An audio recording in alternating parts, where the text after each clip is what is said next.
Tưởng cháu đi lâu rồi chứ. Cháu biết thân biết phận đấy. Cháu đi chỗ khác mà nuôi con đi. Cháu bảo rất tha thiết yêu cháu Mận. Vì cháu bảo không kỳ thị một người nào. Chính cháu Mận là một người tốt. Cháu sẽ có cách để con trai cháu về. Cháu không để cho con trai cháu ở đây đâu.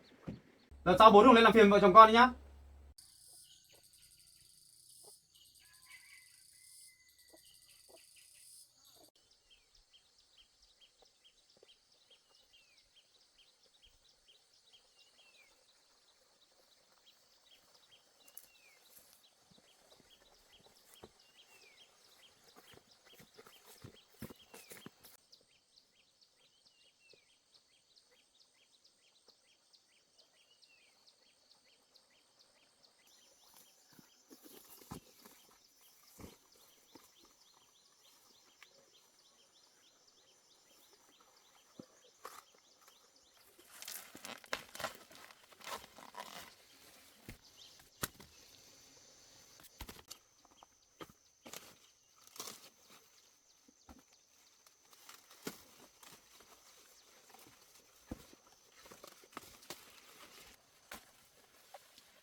Mâm ơi, mâm đi lấy nữa này, mâm lấy chỗ tuyết này, đây, chỗ tuyết này, tuyết này,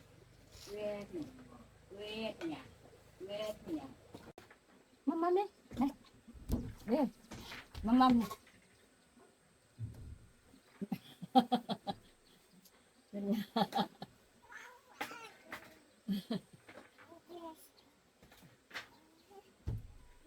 nhỏ đấy, nhỏ, mâm nè, mâm không gặp tuyết này, mâm, rồi, tuyết bà tuyết thôi, tuyết nhé, tuyết này, cháu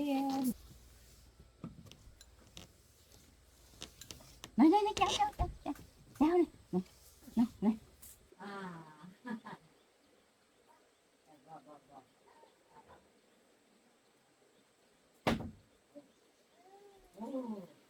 để ăn kem cả trường. Đây, ăn cháo này. Ăn cháo mầm nha. Mầm.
con trai với con bé như thế nào rồi hỏi không thấy trả lời.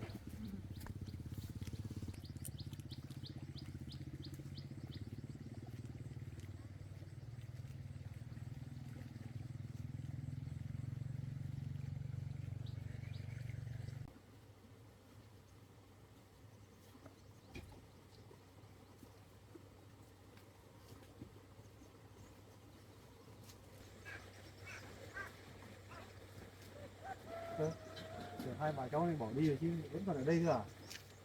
Thế bỏ đi lâu rồi mà tiếp tục với con trai mình chắc thế này là không ổn rồi.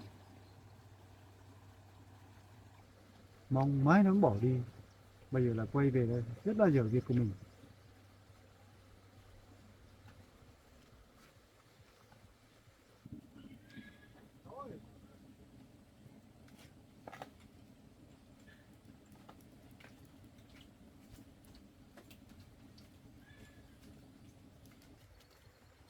Về cháu vẫn còn ở đây à? Tưởng cháu đi lâu rồi chứ. Cháu đi sao không đi luôn đi? Là quay về đây làm gì? Để lấy con trai của bác à? Bác mong mãi cháu mới bỏ đi. Bây giờ cháu lại quay về đây làm khó khăn cho bác rồi. Cháu mở cửa cho bác vào đi. Cháu cứ mở đi. Cho bác vào nói chuyện một tí thôi. Bác không làm hại cho ai đâu.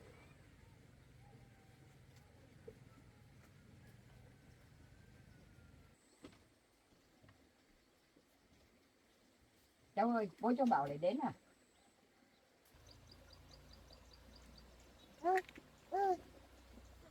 Cháu mở cửa cho bác vào đi. Cứ mở cửa đi, bác vào có một tí chuyện riêng của bác không?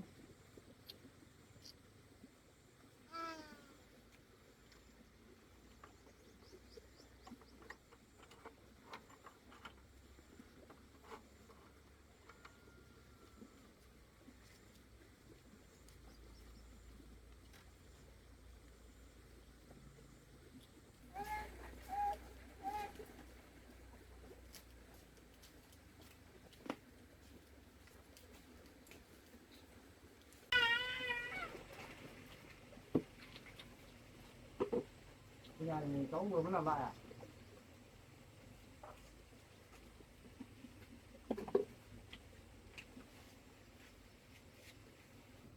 Chào bà nha. Vâng, chào cháu.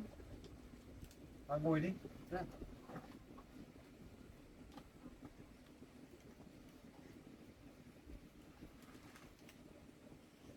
Lâu lắm rồi bà không thấy cháu lên, bây giờ cháu lên có cái việc gì? Lâu lắm mà cũng không thấy con trai về nhà. Hôm nay cháu lên xem bảo con trai của cháu về nhà thôi. Cháu bảo đi làm đi làm thì cháu ạ, đi làm cả ngày đến tối mới về được. Thằng con này nó cứ đi làm suốt mà cũng không chịu về nhà cơ. Chả biết thế nào. Cháu tưởng bà với cái cháu này đã bỏ đi rồi. Bây giờ là thấy quay về đây là chẳng biết thế nào. Chắc hai bà cháu này có ý đồ gì rồi. Cháu giờ vừa bỏ đi để đánh lạc hướng của bác à? Bác nói mãi rồi bảo bỏ luôn con trai của bác đi. Suốt ngày bác theo con trai của bác không ưa tí nào à? Cháu cứ nhìn vào cháu đi, tay bồng tay bế, không có chồng mà là có con trai của bác là trai tân mà cháu làm sao mà xứng đáng được. Cháu biết thân biết phận đấy, cháu đi chỗ khác mà nuôi con đi để khỏi ảnh hưởng đến người khác. Sao cháu mà không đi ở với bố mẹ cháu đi? Cháu không có bố mẹ cơ mà. Cháu mà không ở với bố mẹ cháu được, sao mà cháu không dựng nhà mà ở đi? Còn bám theo con trai của bác làm gì? Cháu không nói thế đau lòng cháu mạnh lắm. Cháu bảo để đến làm phiền cho cháu rồi. Không cho cháu với cháu bảo gặp nhau nữa. Cháu này cũng rất là giỏi đấy, cứ lừa con trai của bác. Nhưng cái nhà này dựng nhà khác, Có biết là con trai của bác tốn kém hơn nhiều tiền của cải không? Nhưng phải biết xấu hổ chứ. Con trai của bác ấy còn chưa có vợ mà phải để tiền tích trữ sau này còn cưới vợ con chứ. Cháu có phải là vợ của con trai của bác đâu mà cháu làm như thế. Cháu Mận yêu Bảo rồi thì cháu Bảo mới làm như thế, chứ không thì cháu Bảo không yêu mình, sao cháu Bảo lại dám về làm nhà làm cho cháu Mận ở được. Yêu gì mà yêu, các người là về lợi dụng thôi con trai của cháu thôi.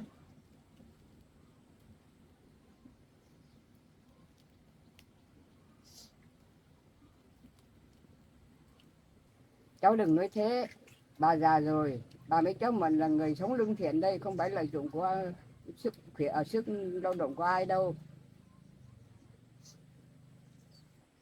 Bà nói thế là không được, hai bà cháu không bao giờ đi sống dựa dẫm vào người khác.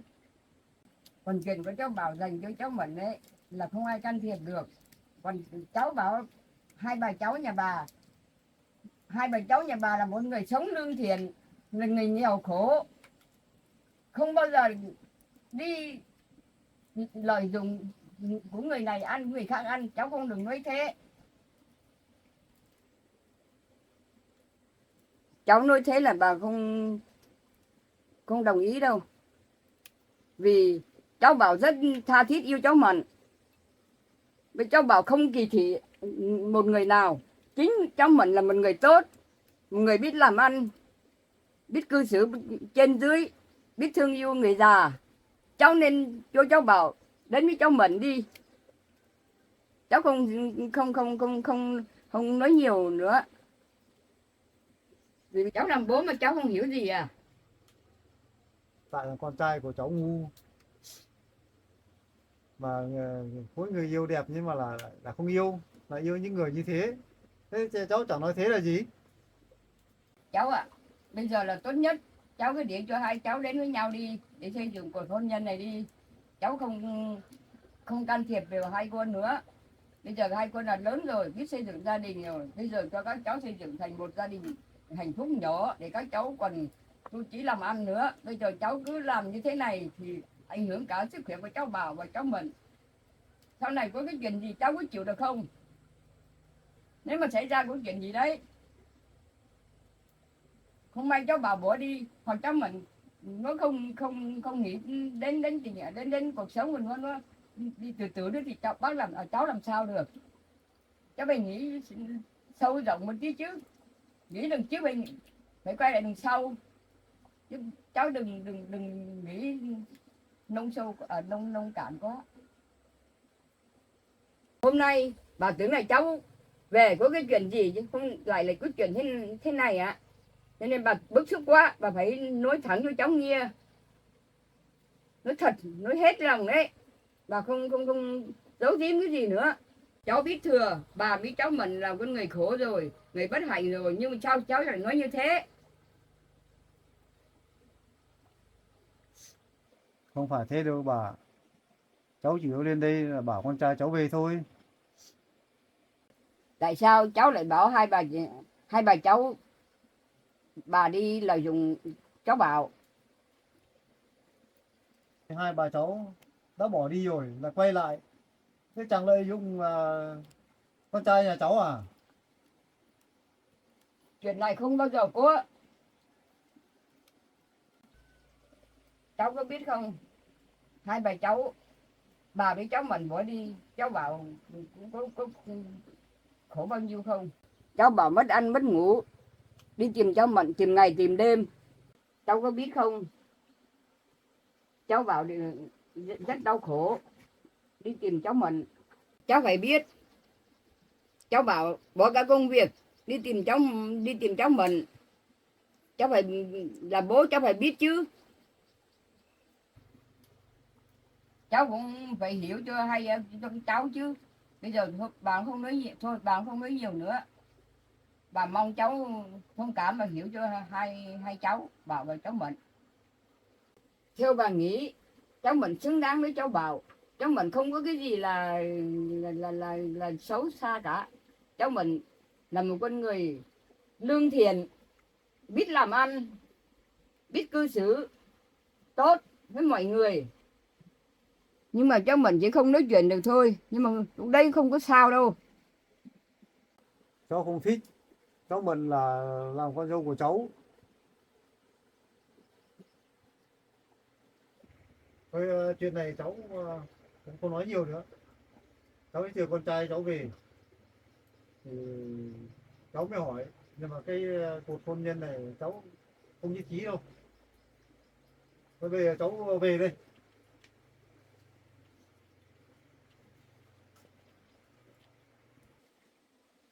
Cháu muốn nói gì thì nói.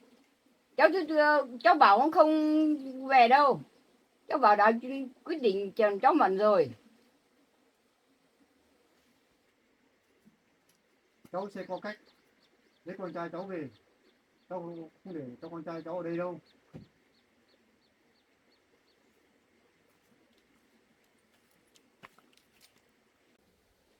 Cháu ạ, cháu không phải buồn đâu.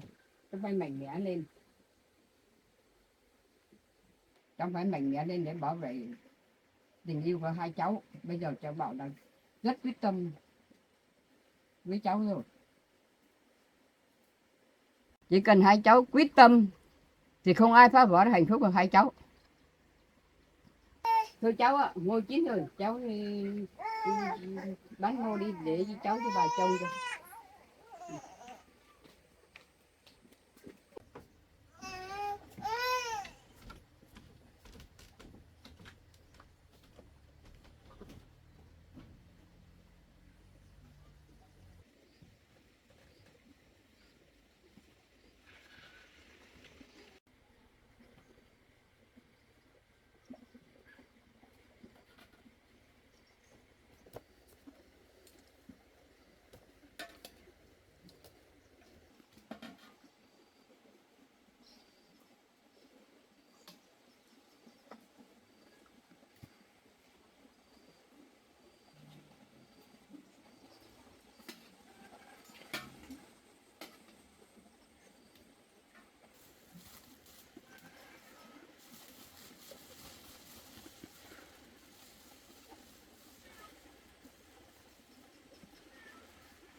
Bắn ngồi em ơi. Một túi bao nhiêu đấy?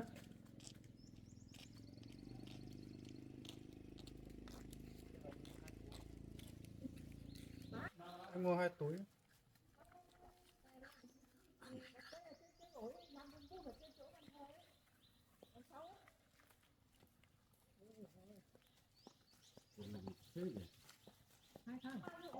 Về nhá.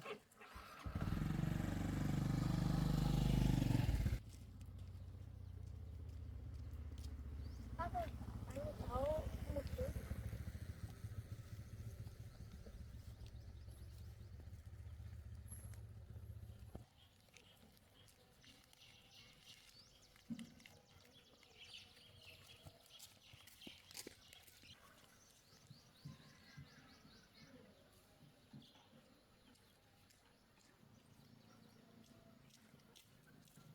Cô ơi, một túi bao nhiêu đi?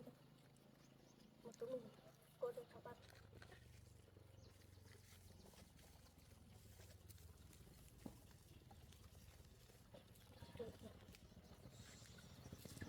Cô ơi, cho cháu 2 túi ngon.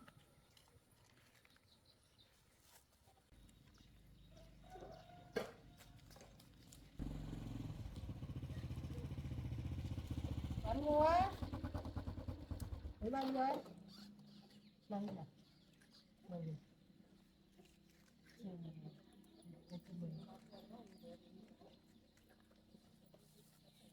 Ngon nhỉ?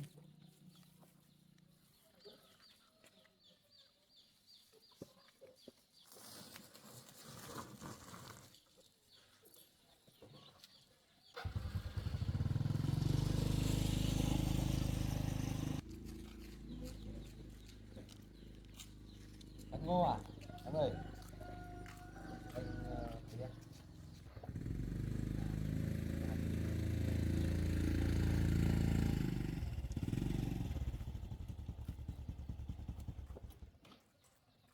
Bán Ngô à? Bán hết à? Vâng, thế mua hết nhé.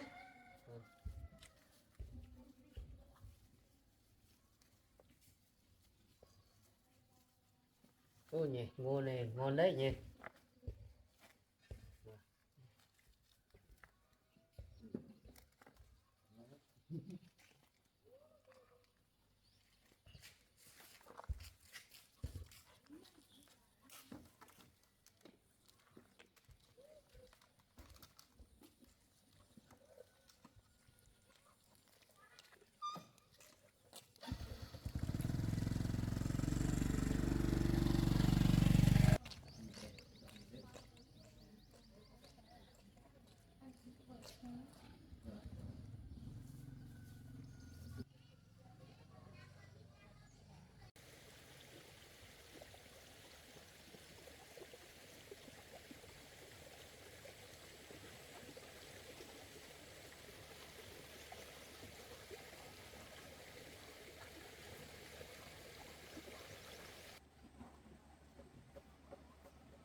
Bố anh lại lên đây phải không?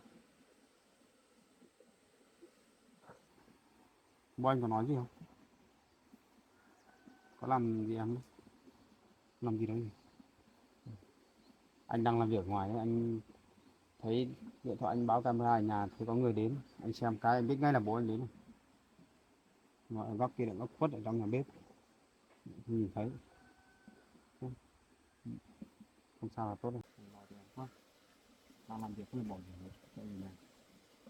Em ấy đi làm về đi đâu về khóa cổng đi, sao để cùng mở toang ra đi. Được sau nhớ đóng cổng nữa, mở cổng này không an toàn đâu. Con ngủ rồi.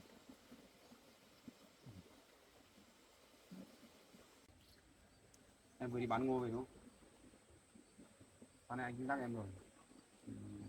Đi bán hàng ấy, đi tìm cái chỗ nào mà đông người không bán nhé. Cái chỗ nào mà nó vắng quá thì em đừng bán. Bây giờ kẻ xấu nó nhiều, nó cướp giật như hôm qua ấy. Em phải thật cảnh giác với lại cẩn thận. Đi đâu về đâu cũng phải đi để ý một chút. Tôi đi vào nhà đi. Đi làm thì tăng yên tâm tí nào. Mai anh bắt camera này. Có điện nó chạy đi.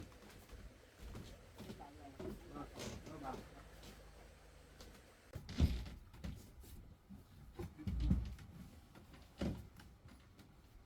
Mệt quá. Cháu à, hôm nay bố cháu là mới lên đấy. Cháu biết rồi. Cháu lúc bố cháu lên cháu xem camera trong điện thoại cháu biết rồi. Thì cháu mới về vội về vàng đây. Đường xa quá không kịp về để gặp bố. Để anh gọi cho bố anh đã. Anh bức xúc lắm rồi. Cháu cũng nên nói chuyện với bố đây. Không lúc nào bố cũng nên làm phiền cháu Mận lắm. Mỗi lần bố cháu lên nói đến cháu Mận, bố cháu Mận cũng buồn, mà bà cũng buồn lắm. Vâng cháu biết rồi, để cháu gọi nói chuyện với bố luôn.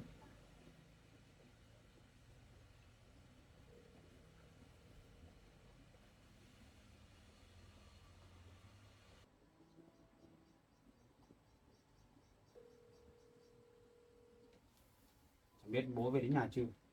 Gọi không thấy nghe nhỉ?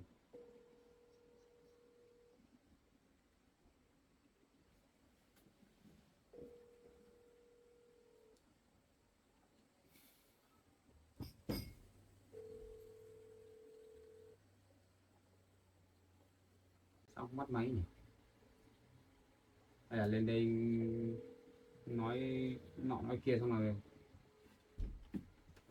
anh gọi không nghe. Thế nào nhỉ? Hỏi lại. Hay là bố cháu sợ nhà bà nhỉ?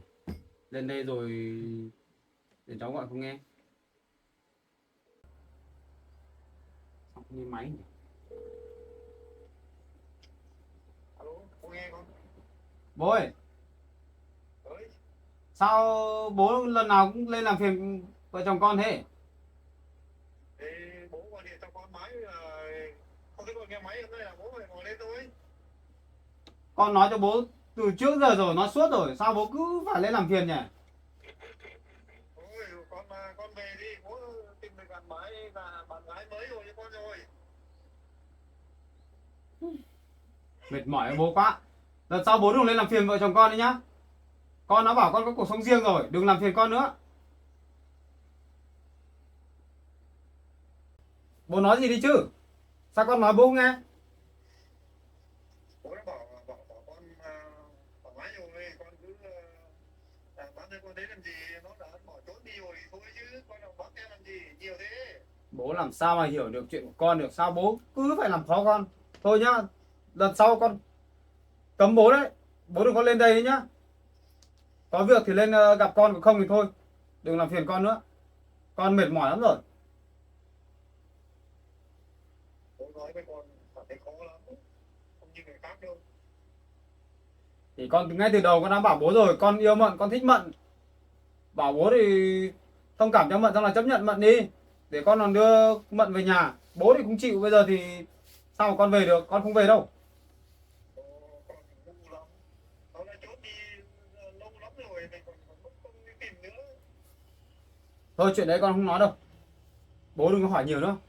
Chỉ biết thế thôi. Lần sau bố đừng lên làm phiền con đi nhá. Bố làm thế bố con mình nói chuyện khó lắm. Con đã bảo con chọn tình yêu của con ở trên đây rồi. Mận là vợ của con rồi. Thì bố cũng nên xem xét suy nghĩ lại đi. Đừng làm phiền con đấy nhá.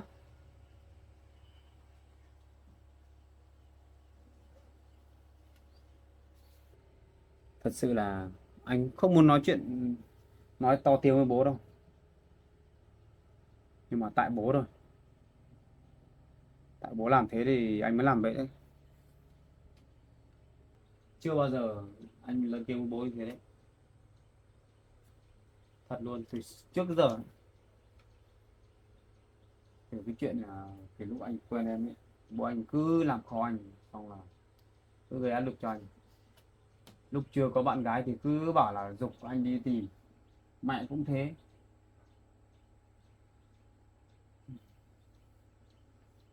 Coi như là mình làm một đứa con bất hiếu đi. Cái lời cha lời mẹ cũng được. Thật sự là anh rất muốn cái đám cưới của mình ý, có sự hiện diện của bố anh với mẹ anh nữa, có đầy đủ,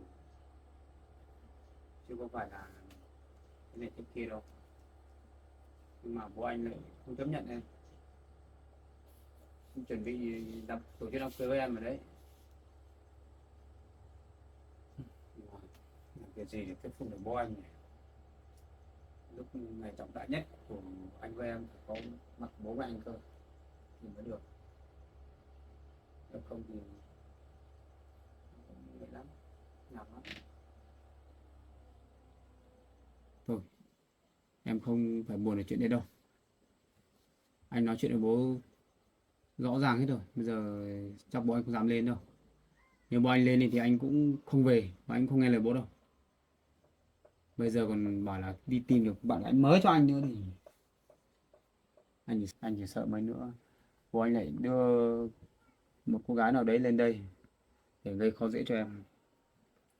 Lúc đấy anh lại không ở nhà đấy để thế bây giờ cái camera này chắc mai anh chuyển ra cổng đấy thôi, lắp trực tiếp vào cổng đi, lắp trong nhà nhé, để quan sát thật rõ vào từ đường xa về đi.